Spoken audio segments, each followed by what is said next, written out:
welcome back to another exciting class of English. Today we are going to read a very interesting and funny story about the great scientist Isaac Newton.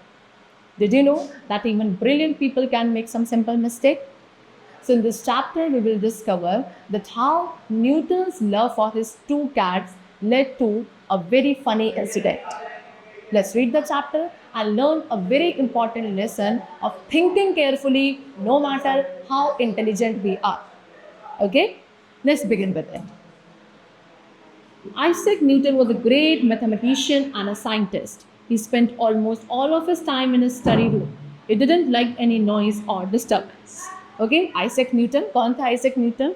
एक बहुत ही great mathematician and एक बहुत बड़े scientist. ठीक है, वो almost अपना सारा टाइम अपने स्टडी रूम में ही स्पेंड करते थे. उन्हें बिल्कुल भी नॉइज़ या डिस्टर्बेंस बिल्कुल भी पसंद नहीं था. ठीक है, Newton needed complete silence for his work, so he used to keep his door shut. अब क्योंकि न्यूटन को अपने काम करने के लिए पूरी शांति चाहिए होती थी, कोई डिस्टर्बेंस नहीं चाहिए होता था, इसीलिए वो अपने डोर जो है हमेशा बंद रखते. Okay, once Newton saw two lovely cats in a pet shop. अब एक दिन न्यूटन ने बहुत ही सुंदर सी दो कैट्स को एक पेट शॉप पर देखा. He brought them home and वो उन्हें खरीद कर घर ले आए. One of the cat was small and the other was big. अब उनमें से एक कैट छोटी थी और एक बड़ी थी. After few days Newton realise that while he was busy in his work the cats could not get into his room. तो अब कुछ दिनों बाद न्यूटन ने क्या रियलाइज़ किया कि क्योंकि वो अपने काम में ही बिजी रहते हैं तो वो दोनों ही कैट्स जो हैं वो उनके रूम में आ ही नहीं पाती. Okay, they had to remain outside until he open the door leaving his work in the middle. ठीक है, वो दोनों ही कैट्स को कहाँ बाहर ही रहना पड़ता है जब तक न्यूटन अपने डोर को ओपन नहीं करते हैं, है ना. और उसके लिए उनको अपने काम को बीच में ही छोड़कर जाना पड़ता है. तो अपने काम को अगर बीच में छोड़कर अपने डोर ओपन करेंगे तो ही वो कैट अंदर आ पाती हैं, otherwise they have to remain outside his door. So he was disturb and he did not like it. तो अब वो इस चीज़ से क्या हो जाते थे, डिस्टर्ब हो जाते थे एंड उनको ये चीज़ पसंद नहीं थी. सो वन डे, अब एक दिन क्या होता है कि कॉल्ड अ कारपेंटर. उन्होंने एक कारपेंटर को बुलाया and asked him to make 2 holes in the door of his study room. And carpenter से क्या बोला कि वो अपने स्टडी रूम के जो डोर है उसमें 2 होल्स बना दे. वन स्मॉलर, एक छोटा, and the other a little bigger, and दूसरा होल थोड़ा सा बड़ा होना चाहिए. नेक्स्ट डे, अब दूसरे दिन क्या होता है, the carpenter made the 2 holes in the door. Carpenter ने डोर में 2 होल्स बना दिए. Okay, and now Newton was satisfied as he thought that the cat will be able to get in and out of his study room as and when they like. तो अब यहाँ पे Newton satisfied थे क्योंकि वो ये सोच रहे थे कि कैट अब खुद से उनके स्टडी रूम में जब मन चाहे तब अंदर आ सकती है और जब मन चाहे तब बाहर आ सकती है उन 2 होल्स के थ्रू जो उन्होंने अपने स्टडी रूम के डोर पर बनवाए थे. One was small and the other was a little big one. A few days later, अब कुछ दिनों बाद, अ फ्रेंड विजिटेड न्यूटन. न्यूटन के एक फ्रेंड थे जो उनसे मिलने आते हैं. ही noticed the 2 unique holes in the door. Okay, तो न्यूटन के फ्रेंड ने वो 2 यूनिक होल्स को क्या नोटिस किया जो उनके स्टडी रूम के डोर पर बनाए गए थे. He could not understand the use of those holes. And उनके जो फ्रेंड थे वो उन 2 होल्स के मीनिंग यूसेज को समझ नहीं पाए कि आखिर ये 2 होल्स बनाए क्यों गए. सो ही आस्क्ड न्यूटन, तो उन्होंने न्यूटन से पूछा कि what are these 2 holes for. ये 2 होल्स जो तुमने बनवाए हैं ये किस पर्पस के लिए हैं, क्यों बनवाए गए.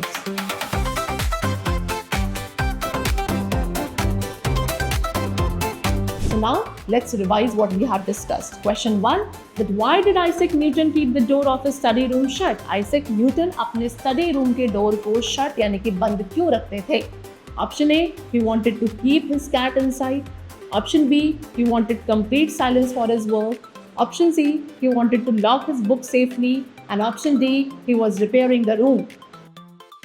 Choose the correct one out of the 4 alternatives of this question. And the correct one is option number B, that he wanted complete silence. उन्हें अपने वर्क के लिए complete silence चाहिए होता था, इसीलिए वो अपने स्टडी रूम के डोर को बंद रखते. Now the next question is that why did Newton ask the carpenter to make 2 holes in the door? Newton ने कारपेंटर से डोर में 2 होल्स बनवाने के लिए क्यों कहा? So option A, to let fresh air enter the room. Option B, to decorate the room. Option C, to allow his 2 cats to go in and out. And option D, to keep an eye on visitors. Again, guess the correct one for this question. So the correct answer is to allow his 2 cats to go in and out. वो 2 holes क्यों बनवाए गए थे कि उनकी जो 2 cat हैं वो इजीली रूम के अंदर या बाहर उन होल्स के थ्रू जा सकें. ओके, चलो. So these holes are for my cats to go in and out of my study room when the door is shut. Newton explained. Okay, so जब न्यूटन के फ्रेंड ने उनसे पूछा कि ये जो 2 होल्स हैं ये क्यों बनवाए गए हैं, तो न्यूटन ने क्या रिप्लाई किया कि ये 2 होल्स मेरी कैट्स के लिए हैं, सो दैट वो जो कैट हैं मेरे स्टडी रूम में अंदर और बाहर ईजिली जा सके जब मेरे रूम का डोर बंद रहता है उस पर. Alright, his friend now wanted to know that why there were 2 holes of different size. अब उनके फ्रेंड को ये जानना था कि ये 2 होल्स दोनों ही डिफरेंट साइज के क्यों हैं. तो न्यूटन ने एक्सप्लेन किया कि because one of his cat was small and the other was big. ठीक है, क्योंकि उनकी जो एक कैट है वो स्मॉल है, छोटी है, और दूसरी कैट बड़ी है, इसीलिए जो स्मॉलर होल है वो स्मॉल कैट के लिए है and the bigger was for the big cat. ठीक है, so this was being explain by the Newton to his friend. Now after listening to Newton, his friend burst into laughter and said, "My dear Newton, can the smaller cat not come from the bigger hole? You don't need 2 holes at all." तो अब ये सुनने के बाद, Newton की इन बातों को सुनने के बाद उनके फ्रेंड्स बहुत ज़ोर से हंसने लगते हैं और बोलते हैं कि माय डियर न्यूटन, क्या जो स्मॉलर कैट है वो बिग वाले होल से, बड़े वाले होल से नहीं आ सकती थी? तो तुमने ये 2 होल क्यों बनवाए? एक ही होल सफिशिएंट था. अगर तुम एक ही होल बड़ा बनवा देते तो उसमें दोनों ही कैट्स ईजिली अंदर और बाहर जा सकती. Right. Newton thought for a while. अब ये सुनने के बाद न्यूटन थ्रू दिस सोचते हैं and he too started laughing on a stupid decision. एंड उसके बाद वो खुद हंसने लगते हैं कि उन्होंने कितना स्टूपिड या कितना बेवकूफ़ी वाला डिसीजन लिया. Yet he was a great scientist. This incident shows that how silly he had been when he used to get totally engrossed in his work that he failed to understand very small things because of his absent-mindedness. Alright? तो भले ही वो एक बहुत बड़े scientist थे, लेकिन इस incident से क्या पता चलता है कि वो कितने सिली हो जाते हैं जब वो अपने आप को टोटली इन्वॉल्व कर देते थे अपने वर्क में, है ना. इतने ज़्यादा इन्वॉल्व रहते थे वो अपने वर्क में कि वो छोटी छोटी चीज़ों को समझ नहीं पाते थे. क्यों? क्योंकि उनका माइंड जो था एब्सेंट रहता था. बड़ी चीज़ों पे ज़्यादा फोकस करने में वो छोटी छोटी चीज़ों में सिली मिस्टेक्स कर देते थे. दो he was a very great scientist. Okay,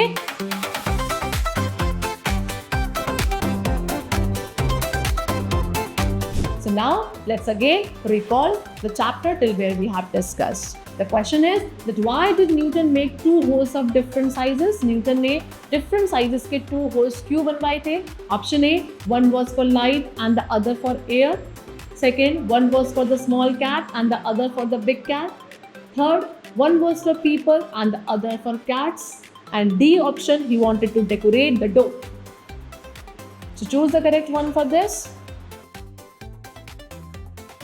So as we have discussed, the correct answer is option number B, that one was for the small cat and the other for the big cat. एक whole small cat के लिए था और दूसरा वाला बड़ी cat के लिए था. Next question. What lesson does the story teach us? अब ये story के थ्रू क्या lesson हमें सीखने को मिलता है? Option A, great people never make mistakes. Option B, we should never keep pets at home. Option C, even intelligent people can make simple mistake when they are absent-minded. And option D, scientists should not work alone. Think about it. Guess the correct one. So the correct answer is option number C. Even intelligent people can make simple mistake when they are absent-minded. Right. क्या lesson सीखने को मिलता है कि even जो intelligent लोग हैं वो भी सिंपल मिस्टेक कर सकते हैं अगर वो क्या है, एब्सेंट माइंडेड. ऑलराइट.